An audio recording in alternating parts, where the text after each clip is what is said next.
Game খেললেই যাওয়া যাবে Dubai. এবার গেমারদের এমনই সুখবর দিল দুবাই কর্তৃপক্ষ।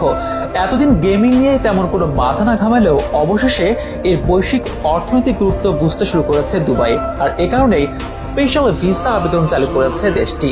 গেমিং যে এখন আর শুধুমাত্র বিনোদনের মধ্যে সীমাবদ্ধ নেই, এর যে আছে বিশাল এক বৈশ্বিক মার্কেট, তারই জানান দিচ্ছে দুবাইয়ের স্পেশাল এই গেমিং ভিসা।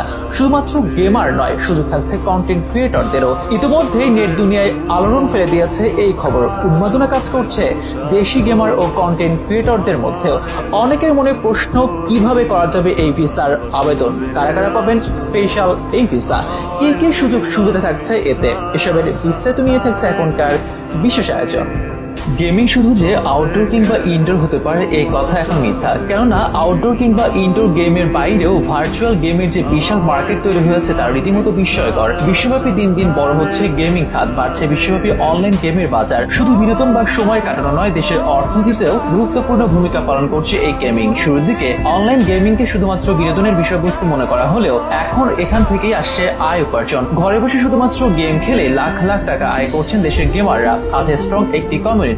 2 বছর আগেও যেখানে ঘরের কোনো মোবাইল কিংবা পিসির সামনে বসে থাকলে বকাঝকা করতেন বাবা মা, ভাবতে নষ্ট হয়ে যাচ্ছে তাদের সন্তান, সে বাবা মাই এখন বুঝছেন অনলাইন গেমিং এর মার্কেট ভ্যালু। দেশি কিংবা আন্তর্জাতিক মহলে পরিচিতি বাড়ছে অনেকের, বাড়ছে সোশ্যাল মিডিয়ার উপস্থিতি। তবে অনলাইন গেমের এই ভালো সময় একদিনে তৈরি হয়নি। করোনার আগে থেকে ছিল এর বিস্তার। পরে করোনাকালীন সময় সারা বিশ্ব যখন টালমাটাল অবস্থা, তখন এই খাতটির বিস্তার বেড়েছে হু হু করে। তাই ধারাবাহিকতায় এখন বিশ্বব্যাপী রাজ করছে অনলাইন গেম। এবার সেই অনলাইন গেমের গুরুত্ব বুঝতে পেরে অভিনব এক সিদ্ধান্ত নিল দুবাই, দিল গেমারদের জন্য স্পেশাল ভিসার ঘোষণা। সম্প্রতি দুবাইয়ের একটি যুগান্তকারী গেমিং ভিসা উদ্যোগ চালু করেছে, যা এই শহরে গেমারদের আসতে আরো আগ্রহী করে তুলবে। সেই সাথে এটি পরিণত হবে গেমিং হাবে, যেখানে মিলন মেলা হবে সারা বিশ্বের গেমারদের। এমনই পরিকল্পনা দুবাই কর্তৃপক্ষের। এর মাধ্যমে এই খাতে বিখ্যাত কোম্পানি এবং একাডেমিক প্রতিষ্ঠানের সাথে সহযোগিতা বাড়াতে চায় তারা, যার মাধ্যমে এই শহর আর গেমিং মার্কেট দুটোরই প্রবৃদ্ধি বাড়বে বলে মত বিশ্লেষকদের। তবে শুধুমাত্র গেমারদের জন্য নয়, এটি ভিসা কন্টেন্ট ক্রিয়েটর আর সোশ্যাল মিডিয়া ইনফ্লুয়েন্সারদেরকেও দেওয়ার কথা জানিয়েছে দুবাই কর্তৃপক্ষ।